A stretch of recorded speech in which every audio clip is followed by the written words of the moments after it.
Welcome back, fellow armchair generals. This is Gamer 1745 here with my continuing playthrough of Hearts of Iron 3's Black Ice, and we're of course playing as the U.S. Now, viewership, I think mostly because of the shorts were doing really well, these are maybe not doing as well, has been sort of down. So if you're wanting to see this series continue, we need to have viewers for it, and no reason making a video that I guess that's all right, Commander. Making videos that no one wants to watch or no one gets to watch. So please, again, like and comment on these videos if you want to see this series continue. Yes, we will do other series as well. But okay, so what we're going to do here is we have, and I have not really done, I think it tested a little bit. But we're going to hit the prepare operation torch.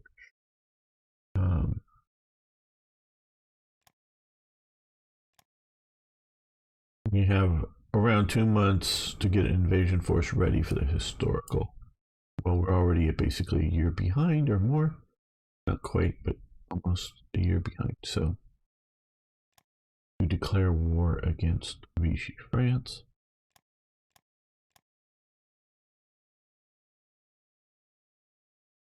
Not exactly sure what that is really meant to do as a event type thing. Yes, you can have energy Peru. The other is meant to actually declare war against Vichy. Okay. Approaches, we're sinking Japanese, and we're sinking Japanese here. And our first infantry division here is being attacked by Italians.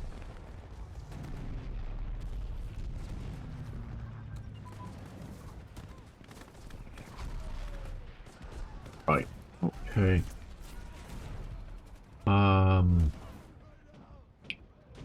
Salt concentration adds.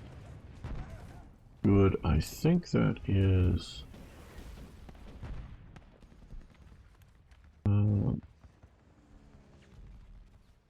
Thought it was maybe here, or is it over here? Over here. Okay, in 1937. We want to keep that being researched, and must have had some. Yep. Oh, good. Mechanized division has just arrived for us, and we will deploy it here. Now, do we have? I think we have a suitable. We can do a veteran headquarters if we don't have a good sort of analog historical cavalry division, 3rd Cavalry Division, mechanized. Yeah, that sort of works, wouldn't you say? Okay.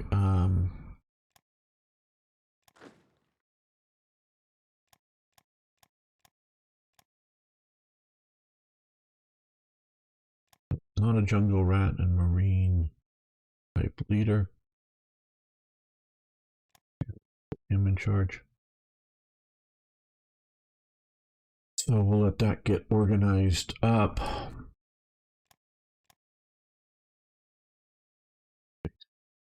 Semi-motorized. We can make another. These guys coming very soon. Let's make another armored division. Let's armor. Motorized infantry brigade. Well, no, let's actually be.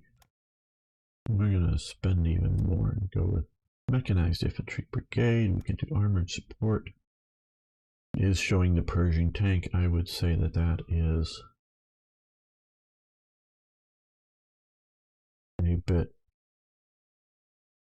much for this stage. I think just we've gotten the mechanized. Okay, there. With the headquarters, that should be a pretty decent division. There we go.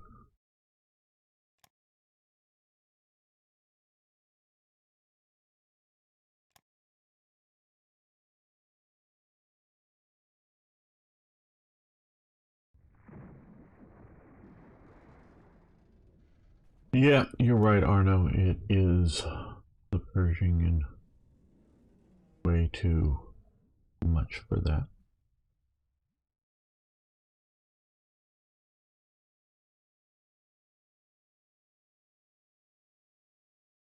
We're going to wait for these units to get a little more into place. Because when we go, we want to go fast. Okay, advanced armor designs. Okay, that's the one that we've been sort of waiting for to allow us to research at least medium armor designs. I don't know why light isn't.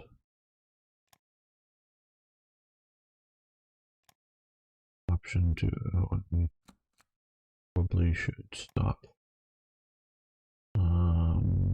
Yeah, not that we have to, but let's stop that for now.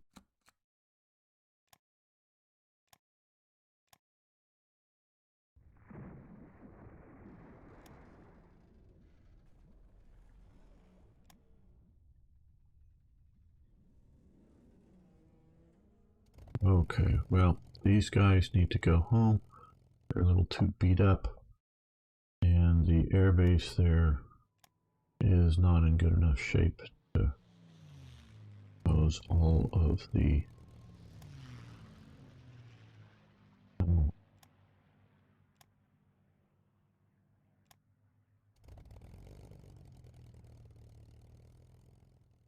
already stationed there, so okay, and repair. So let's send you back.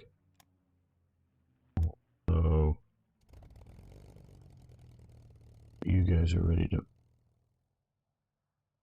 the front, as it were.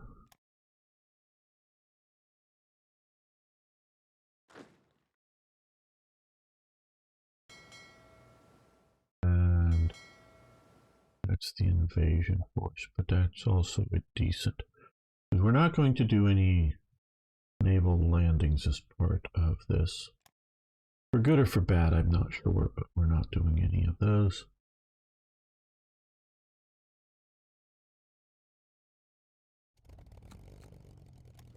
Battling a bunch of Spanish fighters there.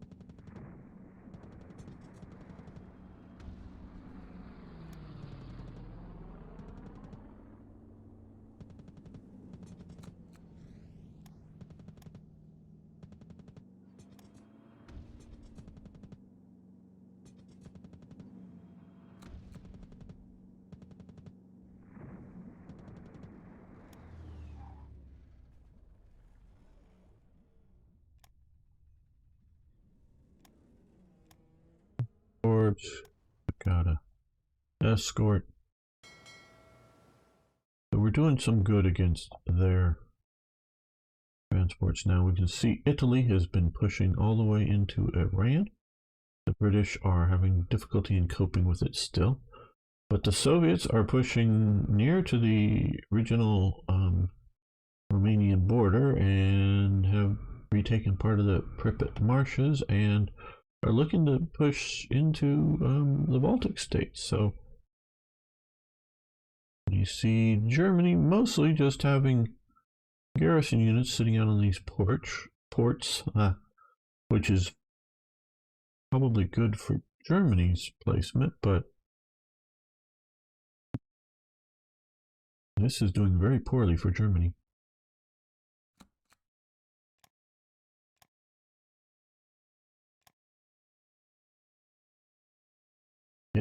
Get into place. Get supplied.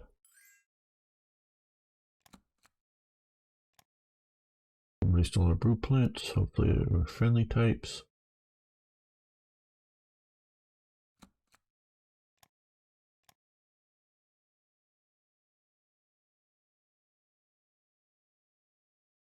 And we can put another division into the field.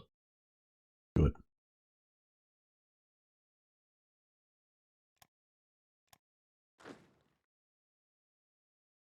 Let's see, let's convert the Cougars into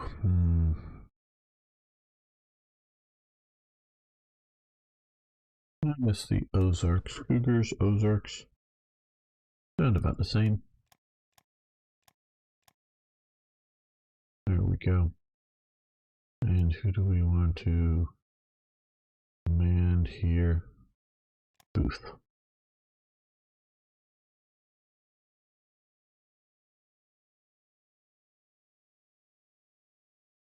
I'm seeing maybe they've, I don't know what happened to all those French units. I saw some of them moving, but did they disband or did they like jump on board a British vessel or something, or disband? I don't know. But I think we are. Oh, hello, Bob is cool. How you doing? I think we're ready to launch. Yes, launch. Operation Torch. Let's talk about Operation Torch. Now, we of course, we didn't declare war against Spain. Spain decided to join the Axis and declare war against us. So we had the opportunity to invade here while keeping Vichy neutral. That would allow us to get ashore because we are still fundamentally weak here. So maybe the Vichy forces are just hidden under some of these. I know. I just. Oh yeah, they're here. Okay, they're under here. So it was an obvious way to outflank the Germans who, when the whole operation's being planned, they don't know what it's gonna be like when the operation is launched, but the Germans are being held, at El Alamein and whatnot. And so instead of sending reinforcements and pushing from this side, they decide to invade here. Against a weak force, against a force that doesn't want to fight them. But it's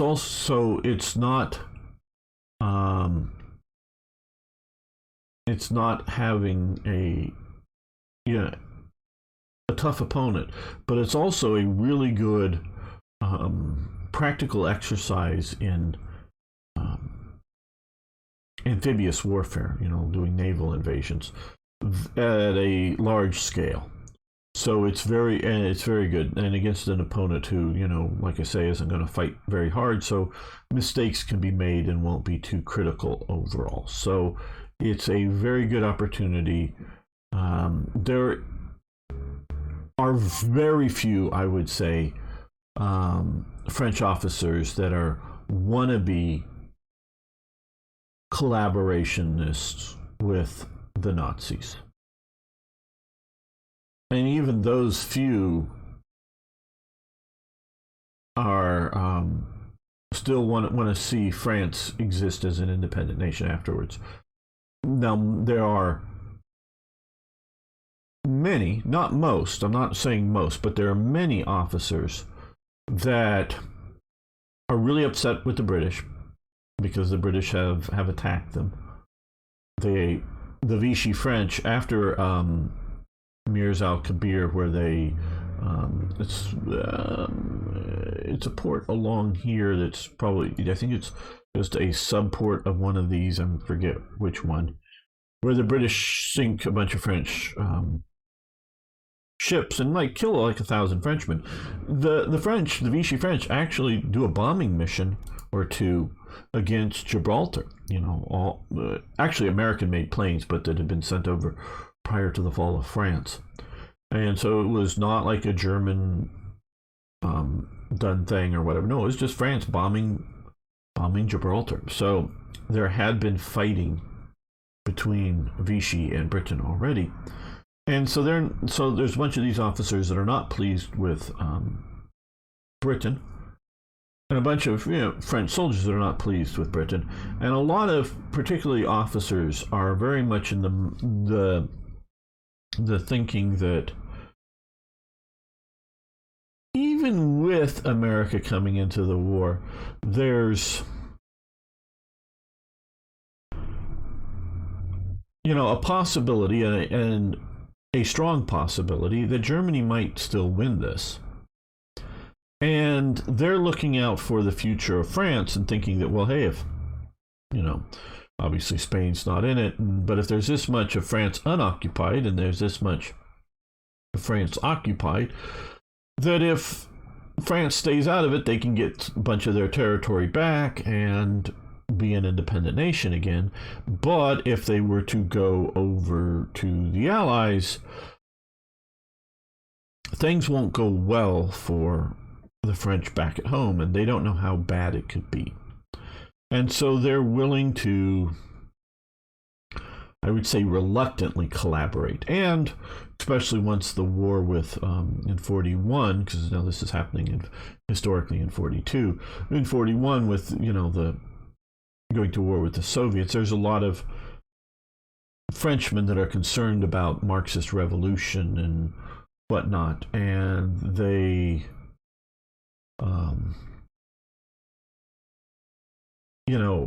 again, are not like pro-German or pro-Nazi, but they're anti-Bolshevik. And so there's a bunch of those types around. But most of them, and I don't know what happened, a few that are thought to be unreliable, I think, are sidelined. I don't think they're imprisoned or whatever, but the ones that are sort of sidelined off are done so. But most of the officers, even the ones that were reluctantly actively collaborating, because there was, like in Germany, like happened to Germany during World War, at the end of World War One, what happens to France is Germany's given maximum military size, when they end the war fighting with France. Well, what they do, particularly in North Africa, is they continue to recruit both Frenchmen in North Africa, but more so local units from Morocco and Algiers and Tunisia, that they don't tell the Germans, and they don't increase the number of units because the Germans would notice that. What they sort of do is, and I'm just giving generalities here, is instead of a platoon of 30 men, the platoon becomes a platoon of 36 men or whatever. So they're increasing the size of the army in a practical sense without increasing the size of the units or the command structure to try to fool the Germans into thinking that they're not doing this, and it is in preparation for possible military actions against Germany. And so most of the ones that are even, so there's those that are, yes, in the military, but they're actively working against the Germans. And then there's those that are in the military that are actively, maybe reluctantly, like I say, but collaborating with the Germans. But most all of those, once the Americans are in, once the invasion happens, they just all flip because they realize whatever's going to happen to France while Germany can still occupy it is going to happen whether they participate with the American side or not. So they just all get in there to just try to get this over if they can as soon as they can. And what is Bob saying here? Try to land in Vichy, France and take over. Well, okay, I hear you, Bob, and I see your military access, try to get it through Portugal.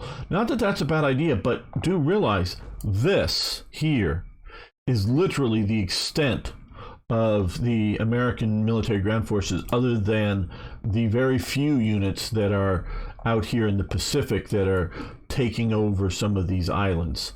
So I really do not have, in my opinion,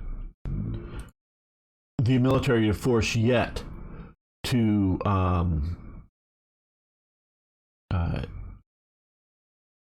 into Vichy France. Now, Corsica, maybe we could see about that. But so first, what I want to do though is take over North Africa. That is, we can take over North Africa, push from this side, which may get a collapsing of the Italians here.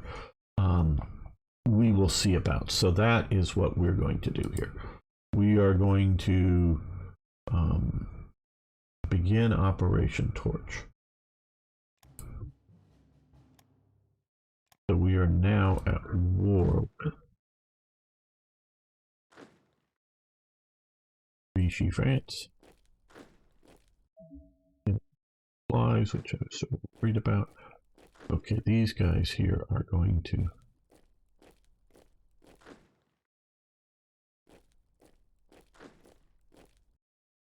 come down here to get Casablanca to attempt. Oh, is that like a spawned in unit? I guess maybe because of Torch here? I don't know. And these units here, we are going to try to move just straight to Oran. If we look, oh no, here. We look here that's going to be the easiest, quickest. Yeah. Him to there. Mountains.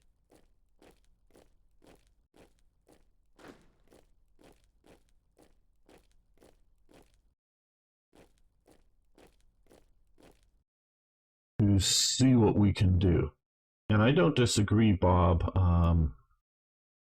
with any of your military advice. In conceptually, it just in a practical sense, I don't feel comfortable that we can achieve those goals.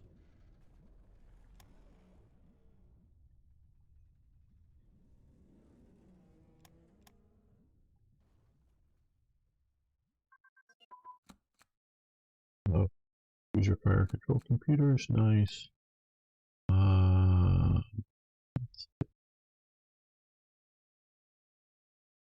Guess that one's grayed out. And gun ability, 22. Move all of this over to checking out which ones here, if any, could or should do.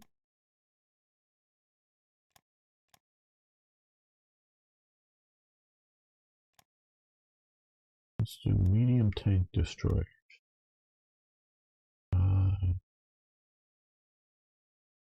Armored car designs.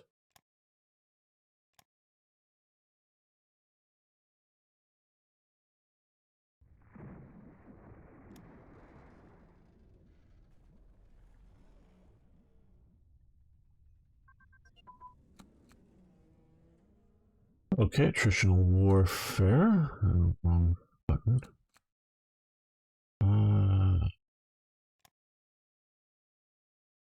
Yeah, we're gonna let that continue. 1940 and battleship crew training. Good.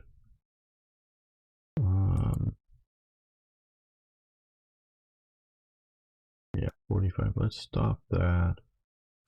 Let's do submarine trade interdiction.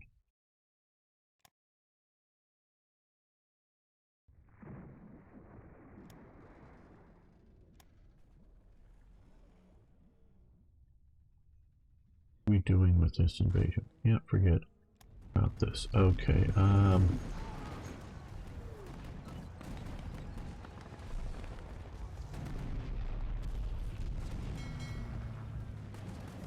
we're gonna do is we're gonna stop this invasion. We're going in too light. I was worried about that. Yes, major defeat, just what we needed. But what I want to now do is send these guys back up to here where we have some more forces. We're going to rebase and we're going to come back with a better, heavier invasion.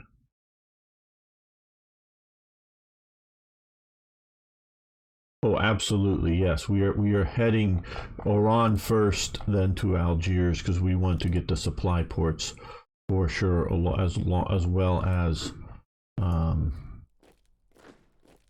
okay, these guys now have supplies. Uh,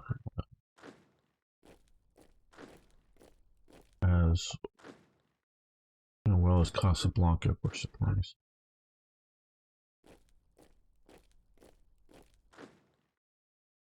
Get all of that done.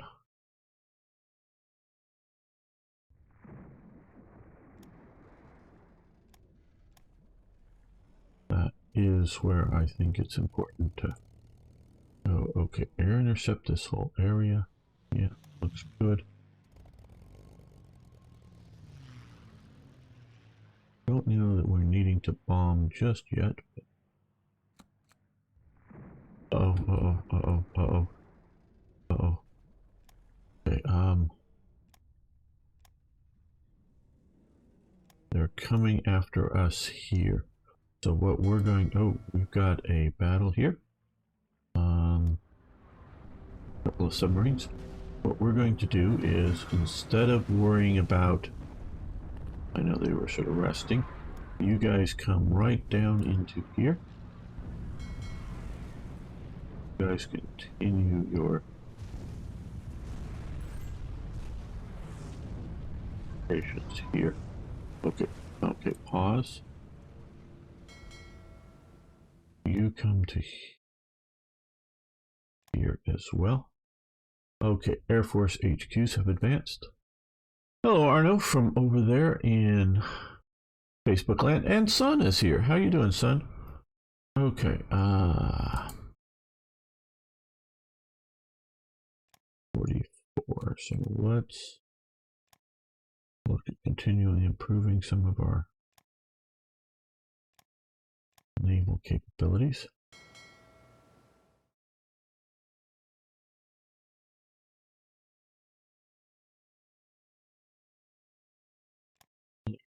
Up, very good.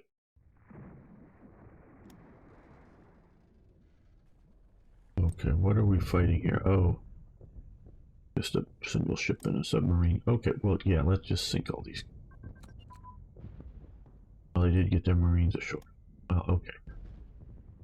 Bind arms integration.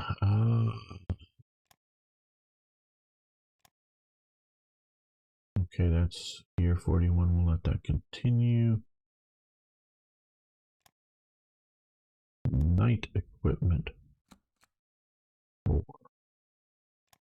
I think avionics here, or yeah, there we go. All right.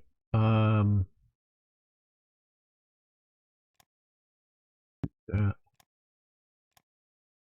Okay, so they got an island back, but well, you can probably take this out fairly easily, and we're definitely going to be taking out the shipping here that got him.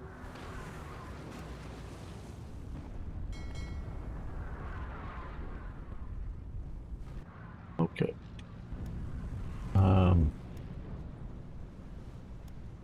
Okay, that unit may be completely destroyed. I should have a, no, those are not specifically what I'm thinking about. This is what I'm thinking about here. Let's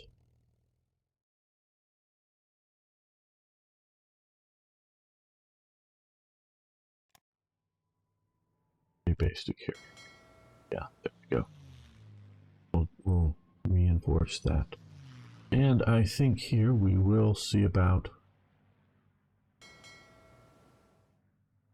going a few other fighter forces to get them organized up.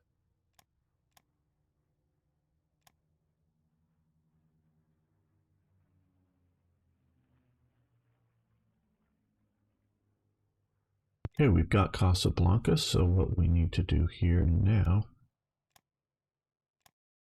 let's see, yeah, we're running low on fuel. Okay, that will increase our fuel production.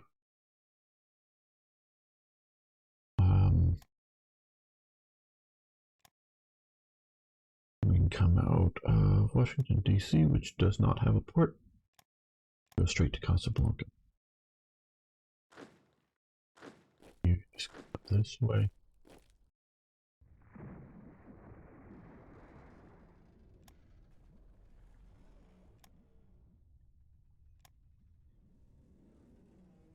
Do you think the mobilization is a sign of Russia losing? Oh, son, absolutely.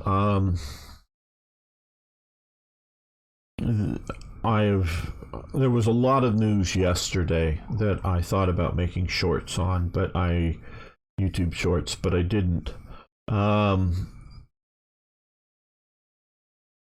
Yeah, there's no reason for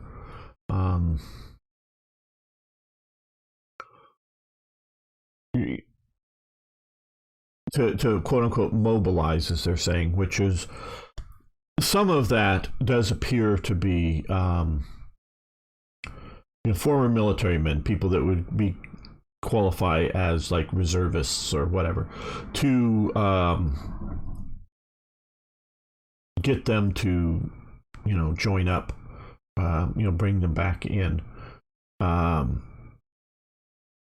some of it just seems to be grabbing up available young men to fight, and you wouldn't do that, especially in the manner in which they're doing that, unless things were desperate.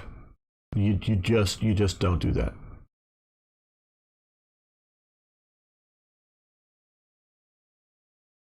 Yeah, he might do something more stupider, but we don't know. I hope he doesn't. And so, yeah, things aren't going well in Russia at all.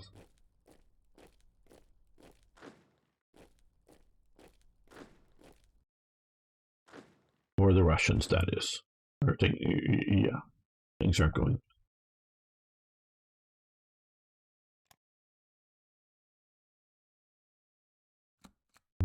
So, you come here. You also go there, it looks like.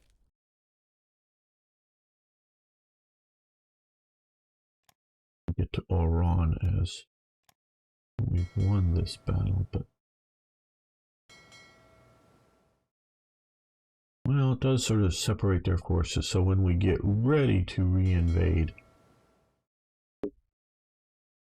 we can do so better, hopefully. Okay.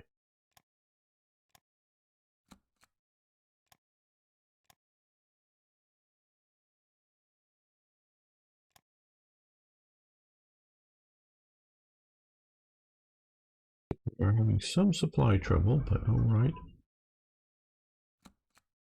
Twin engine fighter prototype. Okay, 44. Not hugely to date. Well,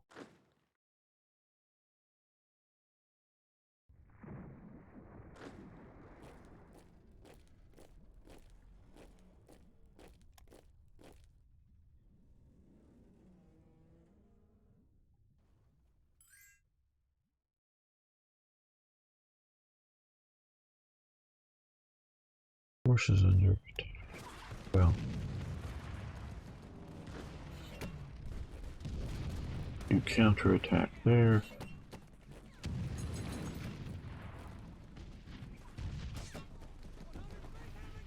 This fuel thing. Well, we'll buy fuel from Turkey, I guess. I don't know. Oh, that's a mistake. Never mind. I want to stop that right now.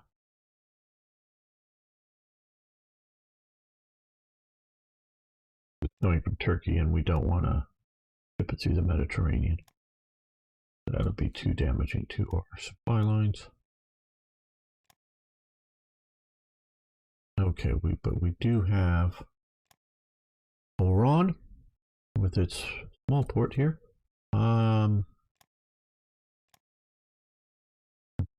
DC again, and go to not Oran yet. Okay, maybe we need to wait a little bit more.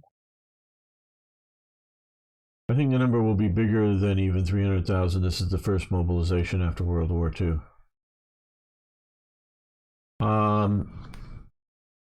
yeah, this is big news with what's going on. Also, big news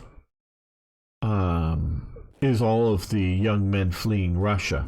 I saw a graphic that has the traffic delays with the Finnish border just huge done up, almost as bad as traffic delays into Georgia and Turkmenistan or wherever also is having significant traffic delays of primarily young men fleeing Russia. And this is what I was talking about with one of my Ukrainian friends literally yesterday. And, you know, in a way, you know, he would like a second front. You know, the idea of like NATO charging in from Finland or the Baltic states or whatever. And I'm going, no, that's actually bad for you, because if the Russian people see that NATO forces are pushing in on St. Petersburg or threatening Moscow or just threatening their home somewhere, they're likely to fight and likely to gain support for the regime. But even if it's near, you know, fairly nearby in Ukraine, but if they're sending their young men off to go fight in somebody else's country, there is going to be a lot more reluctance to support that. So expanding the war is not a good idea for the anti-Putin forces. And that really makes the,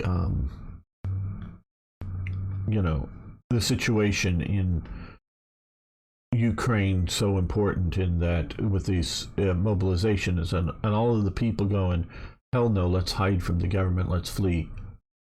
That is actually very helpful, I would say. And it's, if it truly was the M28 Pershing in this time of World War II, it would be, yes, you're absolutely right on that, Arno. It would be. The Pershing was a great vehicle. Okay, Argentina, yeah, we want to get some more fuel on the pipelines. Panama, sure.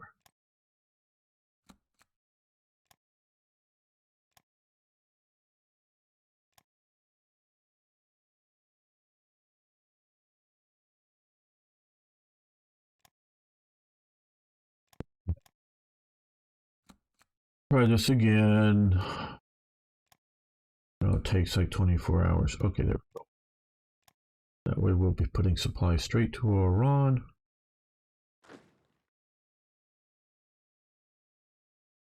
Keep everything in supply as much as we can.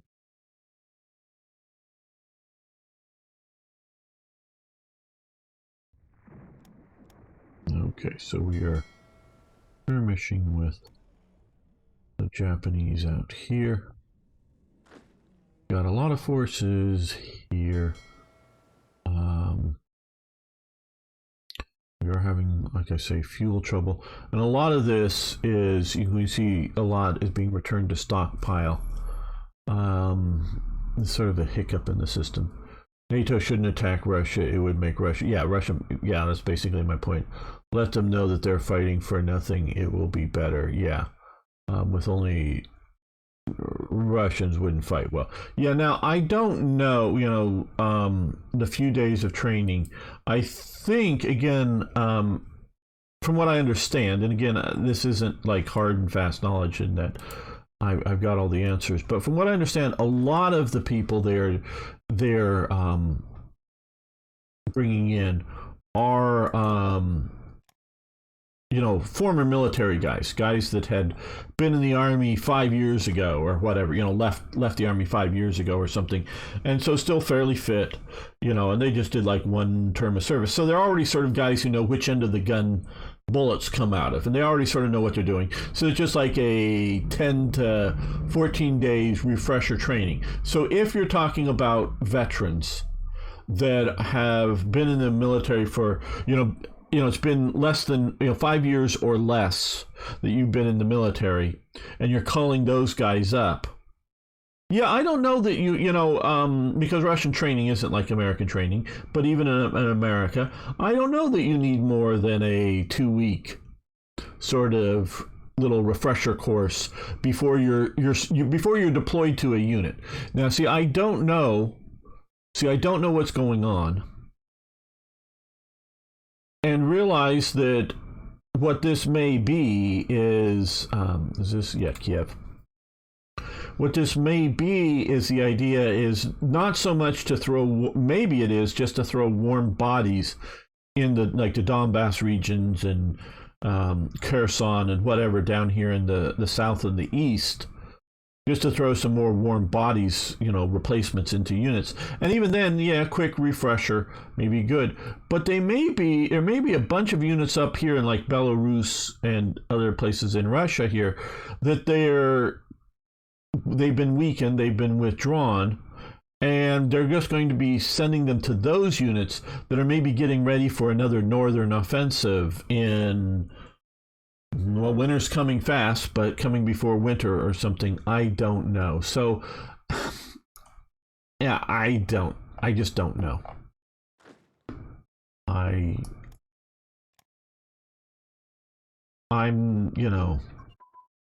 trying to give the Russians something of a benefit of the doubt that they're not doing everything as stupid as possible. And that may not be a realistic assessment, but that's at least what I'm trying to analyze and look at. Don't presume your enemy is too stupid, too weak, and always making the wrong decisions.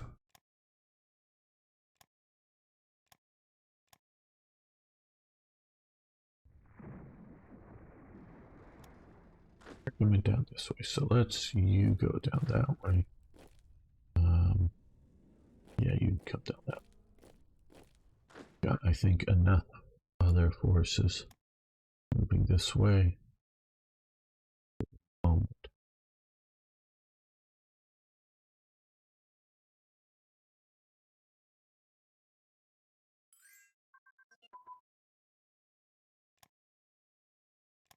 See, we have rare materials.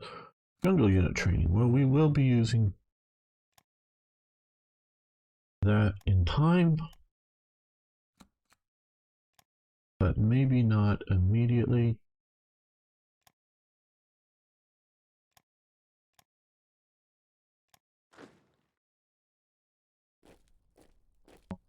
Bills this way. And you're ready to start going again. Good, you've got supplies. Head towards Iran, right along the coast. Or no, not Iran, we're towards Algiers.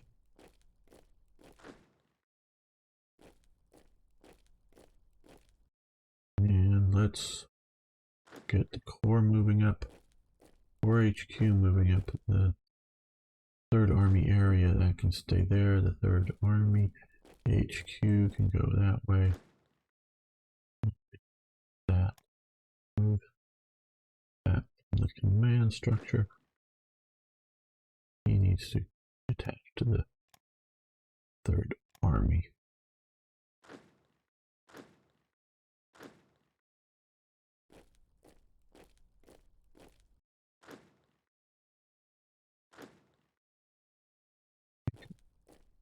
Move to there. On the extreme side, what if Crazy Bastard uses 2 or 3 tactical nukes? Well, NATO, mainly the U.S., they do.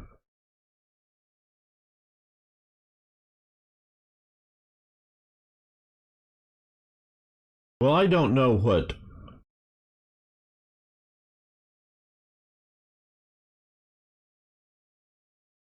I don't know what the U.S. would do, Arna. Because I'll tell you right now, I don't know who's running the United States government. I really...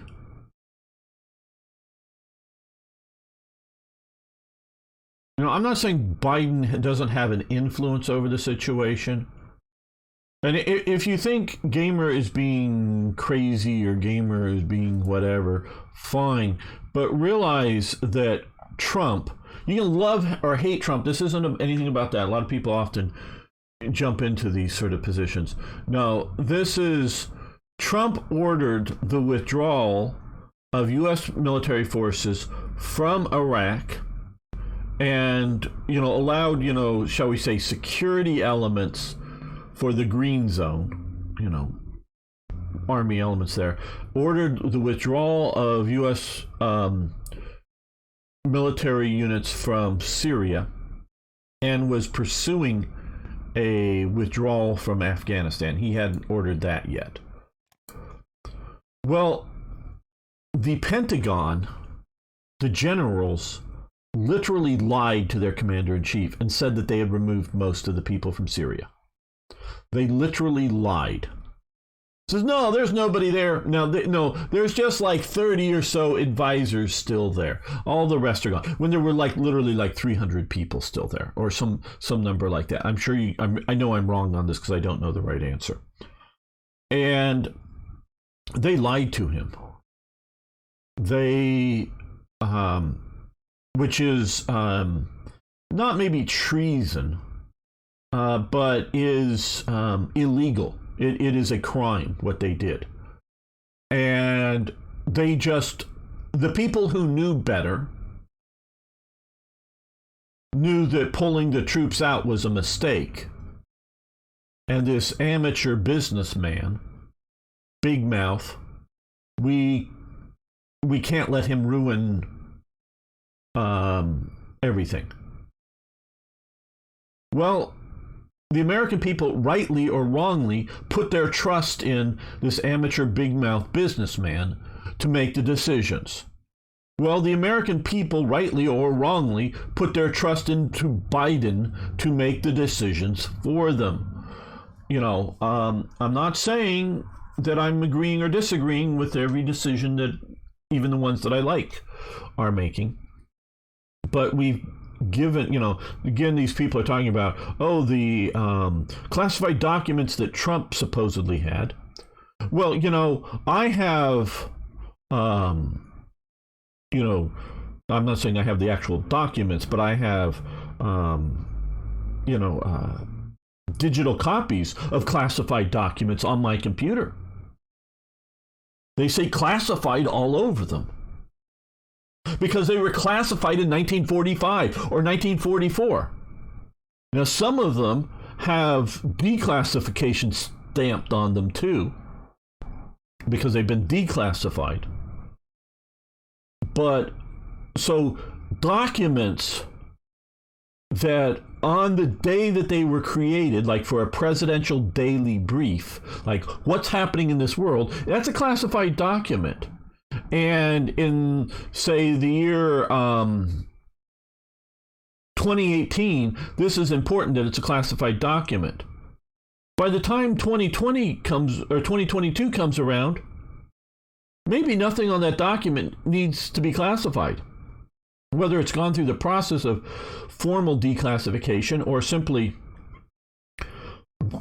the president, and we can talk about National Archive Acts or whatever, but presidents have presidential libraries that maintain their libraries, and Trump and there's a transition period between being a former president and formally opening up a presidential library in which you may store presidential documents. It's not yet in the presidential library, but because one hasn't been built and established, but he's holding documents that, and there's in Obama's and in Clinton's and in Bush's presidential library, inside that library, there are classified documents that are still technically classified to this day and are maintained there under classification that you, without a classification certificate or whatever, cannot go in and look at. Okay? So Trump holding on to these documents that very well may be just daily presidential briefings that might have something sensitive in that. Normally, most of the time, from everything I get, they don't say spy Juan Zapez up here found this information out, spying on Russia or something. They don't say that kind of information. They say an agent in our employ found out this information. That's what they, because there's no need for the president to know the name. And if he really thinks he needs to know the name, he can ask for and get that name. So normally it isn't. And like I say, 4 or 5, 10 years later, that the idea that some spy got some information from somebody may not need to be, who the spy is or was, that may need to be classified, but that the idea that they got that information may no longer need to be classified. So the mere fact that like Trump has classified documents that everybody's getting their panties all in a bunch over, I don't know what those documents are or even pertaining to. They could be they're nuclear documents. Well, they may be simply in a nuclear stuff. Maybe simply an evaluation of the current nuclear program of Iran. And oh my God, the Iranians are going to find out what the Iranians have. Yeah. So okay. So you can love or hate Trump or love or hate Biden, whatever you want to do. The government, we know, lied to, because they've come out after Trump left and said, oh yeah, we lied to him because we knew better. Now, who the hell is running the current White House? Because Biden comes out and says that, yes, we will commit U.S. ground troops to defend Taiwan. And then literally within moments, minutes, maybe hours, the White House says our policies towards, and I know there's people typing, and I will look it up in a minute and see what they're looking at, but within moments or minutes, they say our policy has not changed on Taiwan, and which that policy is, we're not saying we are or we're not. It's a non-committal. We're not saying, well, we won't, but we're not saying we will. Now, maybe, and so there's a few likely things going on. And so, why is the White House clarifying this? So who's running this government? Will these people, okay, so what is going on? Is it Biden simply talking out of his ass? Saying, well, we're going to defend Taiwan. And he's just making this stuff, to sound tough, making this stuff up. And the White House is going, trust me, China, we won't let Biden do that. We will tell him we have troops there, but we won't have troops there, or we will, whatever amendment to get, because it was after President Wilson, who his wife was literally holding because President Wilson was not, still had a heartbeat, but was not like conscious enough to do anything. So she, and this is documented, she a bill or whatever for the president to sign come in there, she would literally put, so he was unconscious, literally put a pen into his hand and then move his hand. So yes, he was signing the bill, but literally it was his wife signing it, so that you can remove a president, the 25th Amendment or whatever. I don't keep track of the numbers. So whether we'll get rid of Biden or not, so whether it's Biden is saying something that won't happen or they won't let him do, or the U.S. government has told Taiwan that yes, we will use troops to defend you, but we're not going to confirm that to anybody. Meaning that this is supposed to be a secret that we've committed to Taiwan's defense. Maybe that may be true. So Biden may be telling the truth, but the White House is going, "Oh shit, you're not supposed to tell anybody." That may be the real thing is you're not supposed to. You're right, President. What you're saying is correct, but you're not supposed to tell anybody that. Well, okay. So who's running the U.S. government? I don't fucking know. I don't know if it's I don't know his name. It's just as a description, he's a large black guy who's the Secretary of Defense. He seems to be more interested in social justice than policies within the military than he is at actually fighting these wars. I don't know if it's Mark Milley that Trump put into place on recommendations of people, because he didn't know who these generals were, who has turned out to be very woke. And I think that's another, people overuse the term deep state, but it's another part of it's bureaucratic empire building that's been going on forever in Washington. They got the recommendation to him, and he made the right noises to get the job. Whether it's him that's actually running the situation, not caring what the Secretary of State or the President is doing or saying. So I don't know who's running all of this, or whether it's some of the advisors in the White House are actually running it, deciding what Biden gets told, how Biden gets told, whatever he's being told. Because I don't think Biden knows how to run the internet. Trump knew how to do Twitter and knew how to, do YouTube or whatever. So he had his own, looking out there. But I don't quite honestly believe Biden does those things. And I don't know that what Biden watches on the news. And I don't know, most every single day, there is what is the presidential briefing made up that the president gets. And it is a folder that has a bunch of documents in it. And it has a cover letter. And, meaning a cover sheet that, has paragraphs on it that covers the highlights. Well, I think it was Trump. He didn't like to read his presidential briefing. He wanted his briefer, the guy who comes in with it, who's supposed to know what's in the document, to read it to him. Like, just read the page to me, kind of thing. Like, I don't know, while he's shaving or just sitting there, whatever. I think he wanted it to be, verbally said to him. And, if something piqued his interest, you can open it up. Where I remember hearing Jimmy Carter, he would spend hours a day with that document, reading all of reading the whole, not just the cover letter, but reading the whole document, meaning going into too much detail, really, because the rest of the stuff is put there mostly for if you need to dig out deeper information. It's here, ready for you, Mr. President, but here's the cover sheet that you're supposed to read because you're busy. Carter would dig into the details, and Carter administration, in my opinion, was a disaster. So him digging into details didn't seem to make things better. And so each president sort of deals with these morning documents differently, for better or for worse. And how you frame, like, that cover letter and the what it says on it.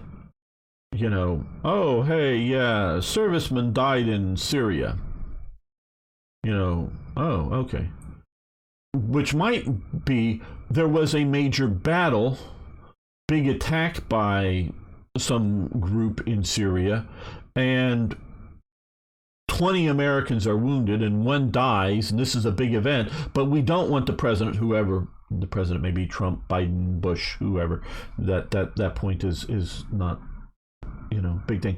We don't want you to re-examine our commitment to troops in Syria, but we are sort of informing you that something happened, in a skirmish with the enemy. One American soldier unfortunately lost his life, Mr. President. Oh, okay.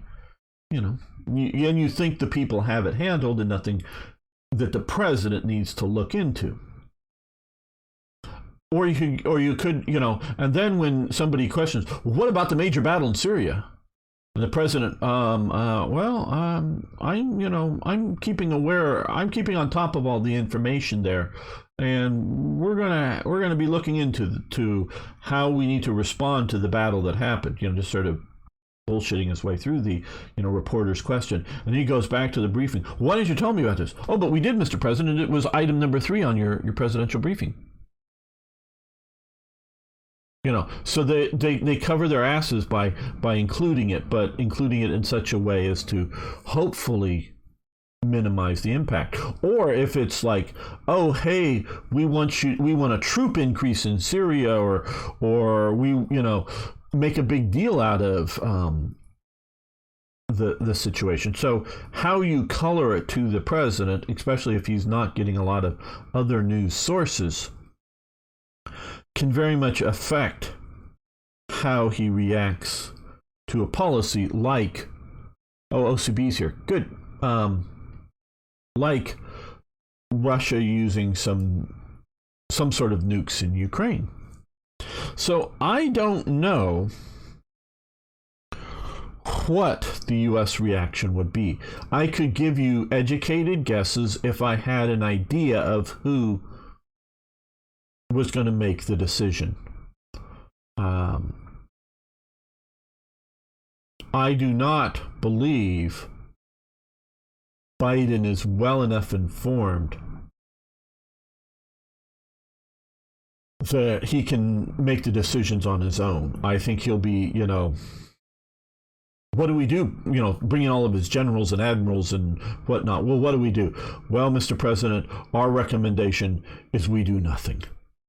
I mean, they wouldn't quite say it like that, but they say, well, Mr. President, I think we ought to move another carrier to the Mediterranean, and we need to deploy another division to Poland, and we need to put in anti-ballistic missile THAAD, it's like the Patriot missiles, but different, THAAD system into Poland or Romania, and we need to do all this activity, but in essence doing nothing by just making activity so that then he can go on and say, because of this grave concern we have over Russia's use of nuclear weapons, we are strengthening our defenses and defenses of our allies in the region, which really is doing nothing. So he may do nothing, or he may be these war hawks. We need to sink every single Russian ship on the ocean. And we have our submarines following their submarines, and we have our ships following all their ships, and we're ready to push the button, and we can just give us the word and we'll coordinate the action globally, so it all happens within 10 minutes. Every ship on the surface of the planet of Earth that's outside of a port or something, and even maybe ones like sitting in Kaliningrad over here, are going to get hit with I almost said nuked, but hit with conventional weapons and sunk. It all happened within 10 minutes, Mr. President, and there won't be a single, well, if we're worried about hitting the ship, we'll fire 2 or 3 missiles at it, so there won't be a single ship to survive this initial attack, and all their Russian Navy will just disappear over, instantaneously, and make it sound all really good. And he'll go, sounds good, boys, do that. And whether that plan works or not, I mean, it may very well work. The U.S. can probably do something like that, because we do trail along behind their ballistic missile submarines as much as we can to stay there to, if the order comes down, to shoot them. And, by planning this, because periodically our subs will come up, at least close enough to the surface, extend an antenna to try to get a updated information that may say, in 10 hours be prepared to sink your target submarine, and they'll go great, and then disappear back below the ocean and continue to follow their target submarine. We do play these hide and go seek games with the Russian subs, and at one time, at least during the Cold War, I don't know what the current state of affairs is, but during the Cold War we tried to have one attack submarine follow behind every single Russian ballistic missile launching submarine, so that if were to come, we would hopefully, and sometimes we lost them, and sometimes we, re-identified them. You can see, like, the movie Hunt for Red October has a lot of realistic basis to the submarine type warfare going on there. That, and I don't know how many ballistic missile and attack submarines Russia currently has deployed. I think that information is look-upable, but I know we've gotten off of the gameplay here, and I'm sorry to hear that, OCB. I'll read up the statements in just a moment. So we very well might be able to take out all of the subs and surface vessels like that, that around the globe for Russia if we're sort of prepared for it. Now, what would be the reaction to Russia of doing that? Putting some nuclear, missiles targeting the U.S. or just Berlin or whatever. I don't know.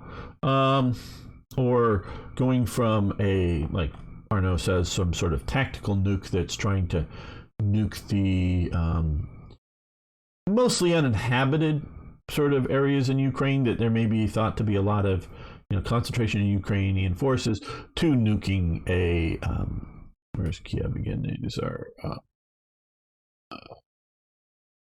somewhere in here.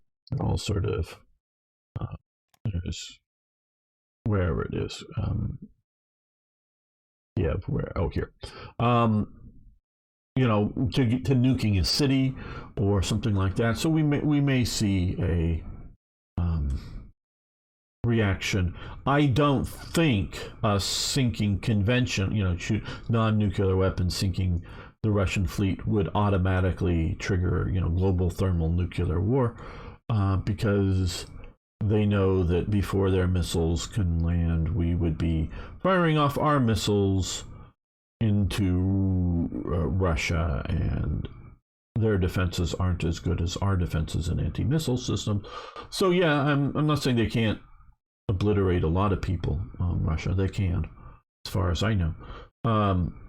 But so I don't know what the reaction could be. So it could be literally, in my opinion, those sort of two extreme reactions of like sink every Russian vessel on the one hand. Now it could just be sink every vessel in Black Sea or something, because we could do that, because we can easily have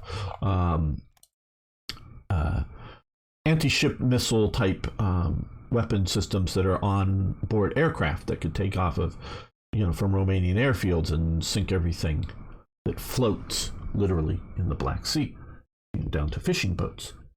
If we so choose, the U.S. can do these things. So it might be a regional response, or it might be a global response to it on one extreme to the other extreme of, other than running around and doing activity, but doing nothing beyond activity to look busy. So I don't know what it would be, because I don't know who is running the show. And I do believe that there are people, including Kamala Harris, that if Biden came out with some ridiculous policy, they would be invoking the 25th Amendment and trying to put that through, though, and denying doing whatever he's doing and putting that through and doing that. So the problem with Biden, whether you like him or not, or you like his policies or not, I know a lot of the Ukrainians really like Biden because he's pouring money and resources into Ukraine.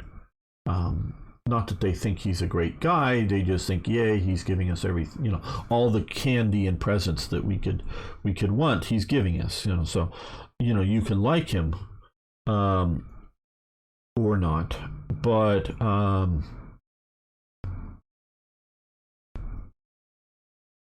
I don't think, I think the problem with him is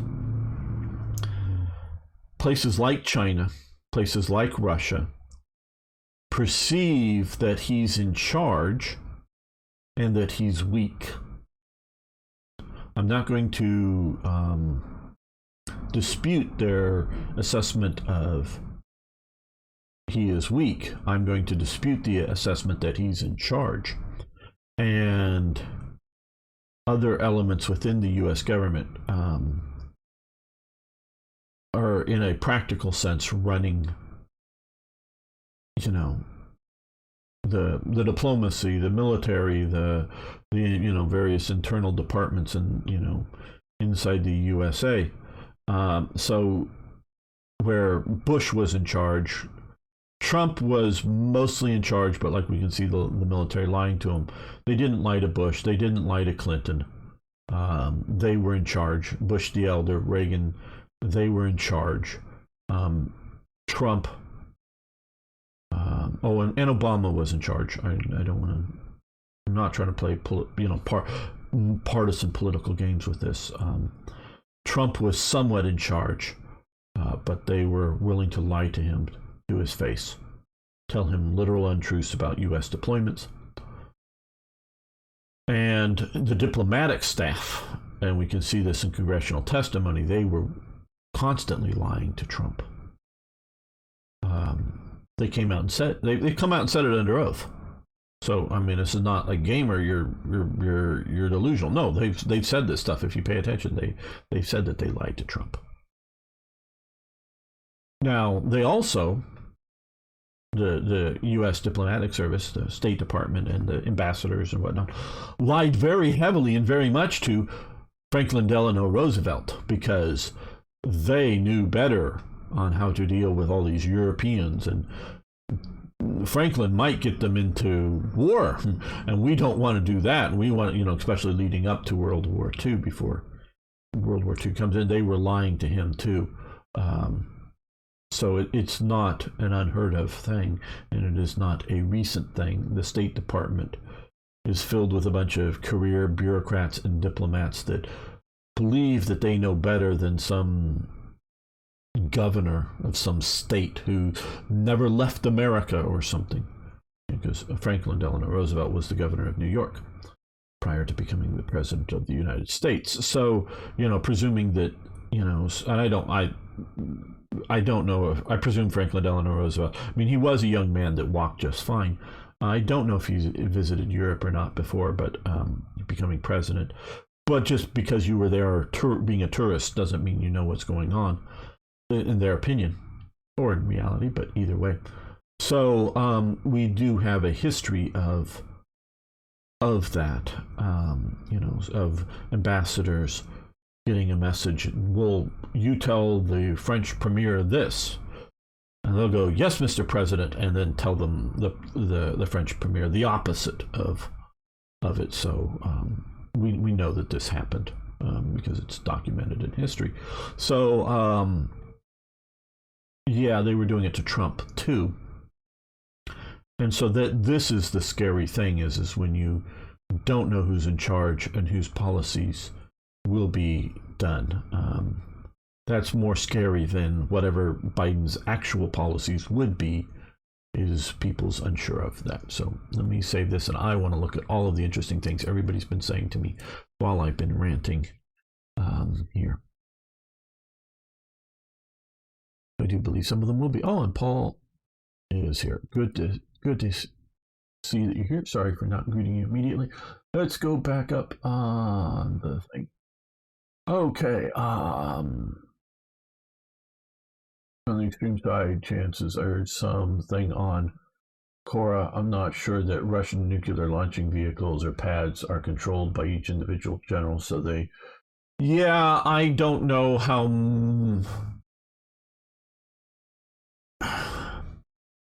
I really don't know how much, I don't think there's a button inside the Kremlin that Putin pulls off, has his key that he unlocks the plastic cover or whatever over the button and takes the button over off, and he pushes it and all the missiles go firing. I don't quite think it's that kind of control. I don't know how much. Now, I know, well, at least generally public knowledge, and I think the U.S. government wanted us to believe, and I think it was, the way a missile was fired during the Cold War was, in a bunker somewhere, that they would get a message into that bunker, and then there was two guys in there, and they each had a key, and they would then open up a safe. Open up a sealed plastic, sort of hard plastic thing that they break up that would have a code in it. And they had to go through these training drills. And they would each have, a different code, and they would each put into their little terminal this code that was a firing code. They would put it in there. And then each of them would look at each other kind of thing and nod, because they had the same, and they were far enough apart that one person couldn't do it at once. So it was the idea that both had to agree to this. So one person couldn't just do it. and they would both put their keys into the lock, to the locks, and then simultaneously turn them. And that's why they look each other and do it at the same time. And most of the time it was just a training mission, because the code they put in was a training code that wouldn't fire the missile. So it wasn't just, turn the key and push the button. It was put in the code. And so they don't know of all the little plastic things, which one has, is it the yellow one, the green one, the red one, or whatever, however they were distinguished, which one had the actual firing code in it. And it wasn't so simple as yellow was practice and red was fire. It was whatever it was. So this way that they got guys psychologically ready to and do the thing that they don't know if this is going to launch a missile or not. Or it could be even a test launch, fire a missile somewhere, because we used to test fire missiles that would launch and go somewhere, just one missile. And so they, and maybe the warhead on it is not nuclear, just to test fire it. So to get these guys psychologically ready to push the button and know that they would. And so if they failed to do it, they would be, either the individual or the team would be out from doing the stuff. So, and the whole idea of these guys in that bunker, once they entered that bunker for however many days that they literally had no contact outside. So they weren't like on the internet or on the radio or whatever to get news. So they were isolated. So they don't know if world tension is building up. They don't know that, the Soviet Union has pushed into, Western Germany, or West Germany at the time, and Warsaw Pact forces are going. They don't know that there could be a war raging, sitting in there in their bunker. They would be entirely oblivious to. They would know about it, the day before, going into the bunker, and swapping out the crews. I think they were down like for 2 weeks or 30 days, or I don't know, but it was some period like that. So they may know that world tension is rising up a bit. But once they get down into it, they don't know, and they wanted to keep them psychologically isolated. They don't know that the world tension is building or not. So that, and they would, sort of be conditioned and trained, and they did a lot of psychological testing to find men that would be willing to push the button and fire the weapons. And realizing that they had to be ready to do this, and everyone had to be ready to do this as a deterrent, so the Soviets knew that they wouldn't fire. Now, so that's how it was during the Cold War. And the old computer technology, I don't know what it is like today. So I don't know what what launching abilities, short of Putin showing up at because I guess he could jump on an airplane that has a bomb on it, or a cruise missile or something launched from the aircraft, or showing up at a missile silo because they also have mobile trucks that have nuclear missiles, showing at one of them and ordering them to fire. And of course, if they have some guns, they could easily shoot back, or whatever. So I don't know what ability to control. Now, when there was supposedly some sort of war game that was done, and they knew it was a war game, and I think it was with Reagan and Gorbachev, both of them refused to order the counterstrike when they sort of war gamed out. And I don't quite know I don't know enough detail about that. Maybe I shouldn't bring that up. But so, yeah, I don't know how much control Putin would have on this.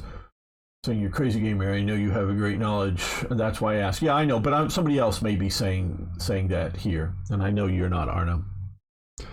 Okay. Thanks for posting those. I have to disagree slightly. There is a difference between old documents and recent. Trump was president 2 years ago. Absolutely, OCB, but we don't know what those documents were. And the mere fact that they're classified, they were locked in a secure room. And he, and it may be all information that he, it's not, and he could have declassified all those documents. So we don't know what those documents were. They're not telling us not just what's in them because it's classified, they're not even telling us really what those documents were. And like I say, the mere fact that they have classified stamped on them doesn't mean that they're still classified. And the president has unlimited ability to declassify anything at any moment. So Trump could have declassified all of those documents, not formally, because there is a formal process so that other people can do it, because a president can tell any secret that he knows to anybody, because he could be negotiating with the head of the Soviet Union and goes, we know you have 10 missiles in this silo. And supposedly, I recently heard that when Trump was negotiating with, and I don't know if this is true or not, was negotiating with one of the Taliban people or something, he showed the guy a picture of his house. And you don't shoot it, you don't Taliban, stop shooting at our troops. Here's a picture of your house, dude. Knowing that we could blow that house up at any moment. And if he moves to some other location, we'd find out and do it. So, and that's secret information. So Trump gave the Taliban secret information, if this story is true, secret information out in the negotiation. He didn't get it approved by who? Oh, himself. So, the mere fact, the mere fact that it's classified information, like I say, presidential libraries are filled with still classified information from, the Reagan era. There's a Reagan library here. There are classified documents in the Reagan library. They're under lock and key, and you cannot get at them without appropriate permissions, appropriate background checks, appropriate whatever. They're classified, right? So the mere fact that Trump, at his home, at a secure facility that is protected by this secret service, had classified documents, to me is not a problem. Because if you told me Obama has the same thing, I'm not going to be upset. Now, if you told me that Obama has new classified documents that were smuggled out of the White House during like Trump's presidency, that would be a problem. So the mere fact that a president has classified documents, like from his term in office, that he's maintaining. Hello, I'm just seeing here. Welcome, first-time chatter here. Miklo1, I think. Aloha. Oh, he's by viewers. Oh, we have a bot here. I'm not even paying attention to what he's saying here. Bot. There's a bot on Twitter if you want to kill that, Arna. But I'm not a believer in aliens and such. Okay. Roswell documents and other. Yeah, okay, well, okay, but we don't know what, OCB, we don't know what is at Roswell. Roswell is definitely a secret location. Maybe it's classified documents that say that there's no aliens there. So, yeah, and we don't know. Yeah, I do rant a bit, and I will use harsh language when I think it's appropriate. And so whatever you think about it, so we don't know what it was. I think Biden needs a diaper change, yes. Well, some of the stuff is that.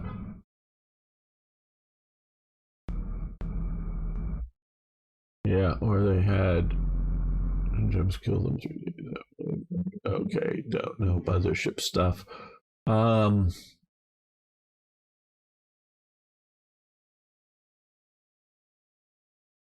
You can trust your subordinates or become a dictator. Yeah, I know, but you can also fire your subordinates that you don't trust, Paul. Trump was...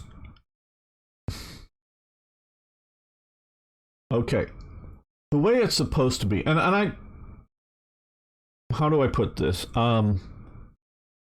I've worked for congressmen, meaning, and more in the political campaign sense, in the sense that he's now a former congressman, but I would drive him around Southern California, was part of my jobs and duties. And so he and I were sitting in the car for 45 minutes or an hour driving through LA traffic. So talking to a U.S. congressman, I've known, in that way I've had private long conversations with congressmen way back in my 20s, years ago now. Dealing with that, I've dealt with people that worked in the White House for President Reagan, again, had conversations, sitting down, and sometimes in a group thing, that there's 6 or 8 of us and they're having conversations about it. I'm just one of the people there. Sometimes one-on-one with people that knew Reagan, not just worked vaguely in the White House. Well, I'll say this. One of them was a speechwriter for Reagan. So he knew Reagan. So I've talked to these people. This is, when I sometimes say we in the U.S. government, I've been part of the system. Okay, people. I have, talked to congressmen, known people that, and when I was dealing with in the White House, Reagan was still president at the time, though they had left the White House formally employment. So some of my information, as in how things work, are a bit out of date. But I've talked to these people about these things, and I've met people around, that are well-known personalities in American history, in dealing with the White House. So I know some of these people. So the way it's supposed to work is that you hire somebody, like to be an advisor, or a Secretary of State or Secretary of Defense, and they have their own. They have and a lot of them are been on the talk show circuits and have a lot of well-known positions, and have a lot of experience. And you hire them because you believe they can do a good job. But what they're supposed to do is, even though they have their own, like, we should be more troops to Iraq. But once they come working for the president, and there should, within the meetings with the president, again, like I say, I've talked to people about how these things work, as well as seeing documentaries and other things on TV. But I've had personal conversations. You're supposed to advocate for your, like, we need to, send more troops to Iraq, or we need to get all the troops out of Iraq, or whatever it may be. Or we should embargo some country, or freeze their assets, or maybe we unfreeze their assets and they'll behave better. You're supposed to argue for your viewpoints and your opinions. But once the decision is made, you're supposed to shut up, follow orders, and when you do speak the new party line, whatever it is. And then when maybe the new plan doesn't work out, you change plans, you speak the new line. But you're supposed to do the job you're told to do. And then afterwards, 10 years later or whatever, you can write your autobiography and tell everybody what you said to the president. I advised him to do this and it worked out well, and I said to do something else, but he didn't follow my advice and it didn't work out well. So all these guys, these secretaries of whatever, most of them have books out there, and they're all giving their point of view, where when they think they got it right, and it went right, or they got it right, but their advice wasn't followed. And that's when you tell the details. And everybody knows in Washington that if you can write a good book, maybe have a ghostwriter, but tell a good story of things, that you will. But while the policies are going on, you do what they do. Well, a bunch of people that Trump hired because he saw them on Fox News and other people recommended them didn't like Trump's agenda and didn't do either I'm resigning, well, I can't support that. And the other thing is, if it's something that you can't support, you're supposed to say, I can't support that, Mr. President. And he's going to, well, are you going to give me your resignation letter? Absolutely, Mr. President. I'll write that up and have it over to you in an hour.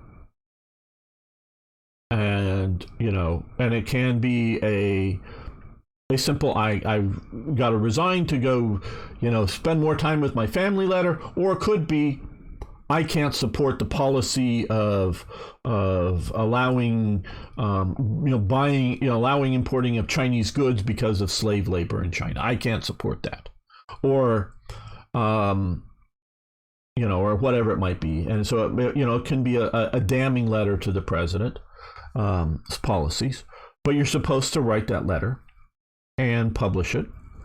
And without giving out secret information, you can then come out and go, hey, blah, blah, blah. Here's where I think the president is all wrong. And you know, after you left.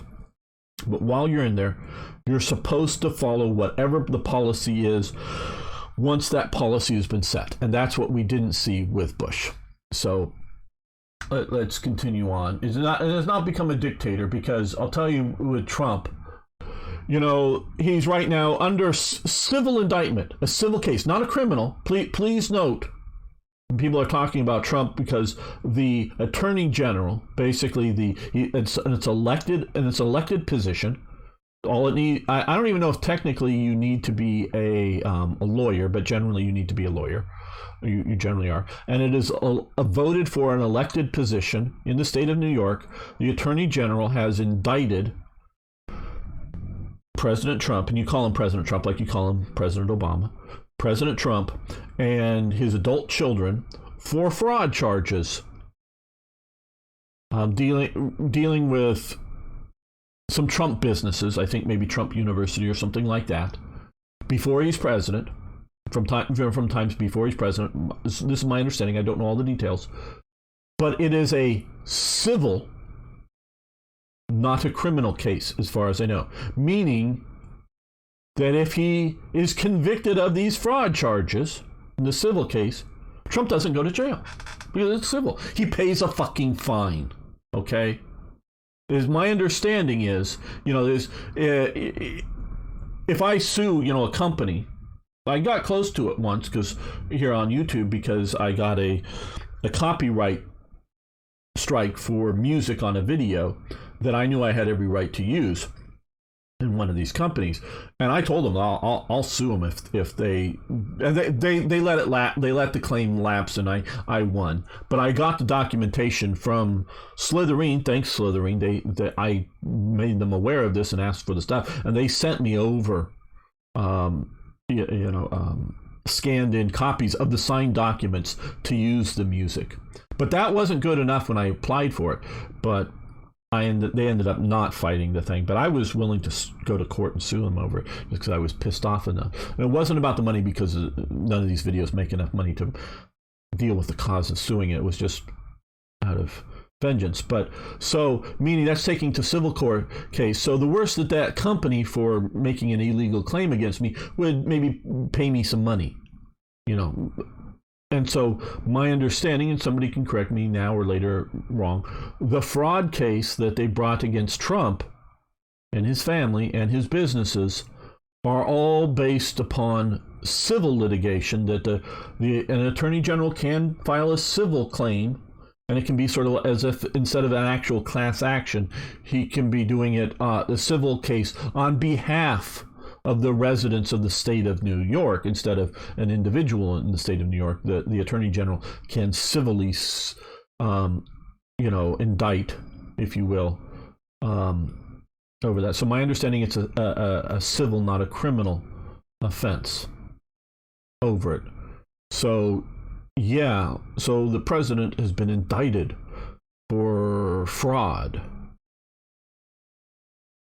And it could just be, hey, if you sign up for this course, you'll become rich, that Trump said one day. And a bunch of people that signed up for the course and paid money didn't become rich. And that's fraud. Well, okay, that technically may be fraud. But really, that's what you're going after Trump for, if you're at all concerned. So, and get back to it, I don't know of a single illegal action that Trump did as president. That would be a dictator doing an illegal action. Everything that he may have said that I'm just going to have him do this, in something. Well, that would be illegal. You look at, and Trump maybe, because he's not used to this, and he didn't do it because he found out his statement at some speech was, well, if he ordered the military to do something, well, that would be illegal, Mr. President. Oh, okay. So he doesn't order them to do it because he finds out that it would be illegal. So yeah, he may have said a lot of things that if he followed through on them would be illegal. but nothing that he did, as far as I know. And of course, they would have told us, because somebody would have criminally filed against him by now, that he did anything illegal. So it's not becoming a dictator. It's trust your subordinates. But if you don't trust your subordinates, you're supposed to fire them and get ones that you do trust. Okay, let me continue. I know this is becoming a ranting session. Well, I think I'm going to continue with going through the chat here, but we're going to end the episode to keep it from getting too long. Already gotten 2-hour episode here. So thank you so much. We'll see you next time for, yes, more Hearts of